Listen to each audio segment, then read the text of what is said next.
Your Grace, I feel I've been remiss in my duties. I've given you meat and wine and music, but I haven't shown you the hospitality you deserve.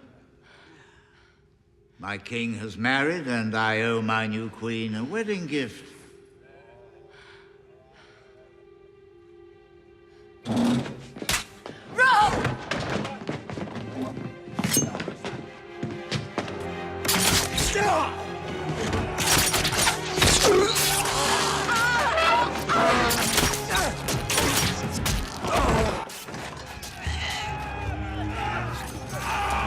This was an event that was not only from the books, but it was one of the primary reasons that we wanted to make this show. We thought that this was getting to the Red Wedding for us was such a major milestone and such a source of trepidation, because I remember how it made me feel to read this thing. To have this thing happen in a book I was reading and not be able to believe what I was reading.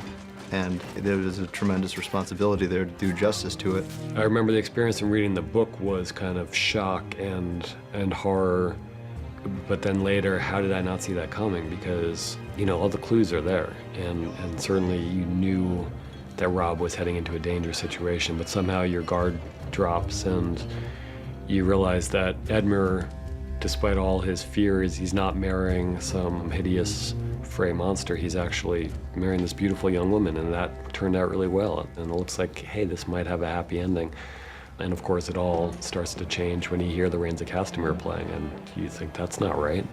So many of the stories in this world revolve around the cost of honor and the cost of love, and all of the things that we consider to be good things in our lives, like love, honor, and family, loyalty, and duty, and all of these things end up losing people their heads or getting them, you know, murdered at their own wedding. So what we were hoping for with the scene is something similar, where things seem to be going so well, and then it all takes a very dark turn. And as you say, doesn't end quickly. It's not all over in a hail of crossbow quarrels. It actually lingers, what we hope is for an uncomfortably long period of time. I mean, that last shot of Catelyn standing there, almost wanted to just, you're kind of hoping for a cut to black. You just want it to be over, because you're watching this woman that you care about so much in her absolute, the most horrible possible place. A mother having seen her own son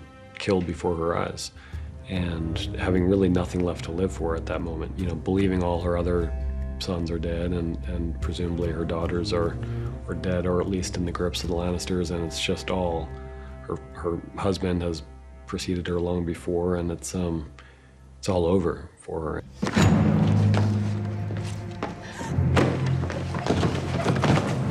Lord Walder! Lord Walder, enough! Let it end! Please. He is my son. My first son. Michelle in that last scene is just so powerful. You know, her voice when she's talking to Walder Frey and pleading with him, and you know, you can hear me talking about it. It's hard for me to talk about, because it was you know, and it's been working in this business for a while, and certainly, you know, working a lot of different, you know, whether it's this show, so many different episodes, or other movies, but there's never been a moment like that for us. I mean, we knew going into season 1, the second Sean Bean showed up on set for the first day, it was like, hello, we will be chopping your head off 3 months from now, and everybody knew that, and that was one of the ground rules. We knew, obviously, when Richard and Michelle showed up for work on their first day, we distantly knew that somewhere in the future, these, if we all got lucky enough and the show didn't sink to the bottom of the ocean in the middle of the first season, that it was in the back of our minds that the Red Wedding was there looming, but it wasn't something that really informed our daily lives working with them. So these people become like family members to you, and they're people you spend so much time with, and that you fly all over the place with, and you on screen, off screen, on set, off set, you become very, very close to. Richard Madden was so good at portraying Robb that we just kept writing more for him. So, you know, Robb is not a POV character in the book, so even though he's a very important character, he doesn't have a huge amount of page time. And we wanted, after we saw what he did in season 1, we wanted him to have a great deal of screen time. So we kept writing more scenes for him, and several scenes that either aren't in the book or are kind of mentioned in the book, but you don't actually witness them. We wanted to be there for it. And so Richard became an incredibly important part of the show. Michelle has always been an incredibly important part of the show, and the two of them are such commanding figures. You know, they're so powerful in their presence, and they're so fun to write for, and you know, they're really kind of the nobility of the show. I mean, the Stark family has always been the emotional core, and they're getting picked off one by one, you know, or in this case, 2 by 2. It's like one of your favorite cousins moving to Australia. You're not going to see them as often as you've been seeing them in the past, and they're fixtures in your life, and then all of a sudden they're not fixtures in your life anymore. Una as well, somebody who we all spent so much time with. So it was a definite personal aspect to it, I think, for us. Most of the crew has been together since the pilot, and most of the cast, you know, so we're going back now, is it 5 years? And you know, so, and I remember being in the room with, when Richard Madden first came in to audition for us, and I remember the first time I saw Michelle Fairley on stage in Othello, you know, years ago, and thought, who is that woman? So the set for those days was especially the last day.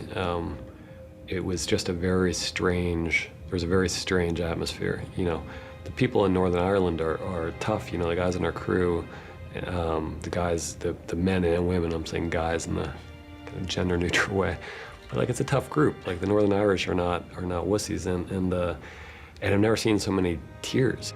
At this point, I feel like the world of the show has definitely announced itself as a world where, like in our world, where these horrible things do happen to good people, and the heroes that you want to see come out on top and triumph don't always come out on top and triumph.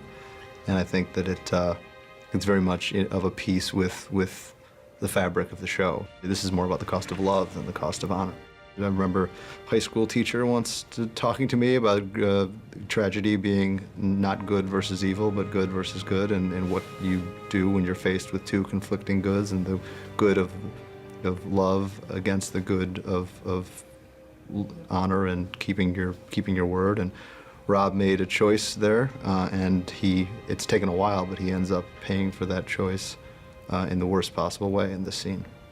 You go watch a Spider-Man movie, and there might be thrilling fights and death-defying acts, but you know Spider-Man's going to be there at the end, you know, so there's not that much suspense. And even in the fantasies that I've loved before, I mean, Lord of the Rings is, you know they're going to defeat, you know, the Dark Lord. Sauron's not going to win. The hobbits aren't going to get massacred. There's never been a good versus evil epic fantasy that ended with evil winning. I'd like to see that movie, and maybe we will here, but you know, it's much more about the human journeys, and just as in real life, sometimes the best of us don't make it to the end, don't make it to an old age. So it's a challenge always in this show, but it's also what we love about it. You know, just that sense that everyone is at risk. Even the most beloved characters might not make it to the next episode, and that's what we loved about the books, and that's what we're trying to recreate with the series. Mother, the Lannisters send their regards.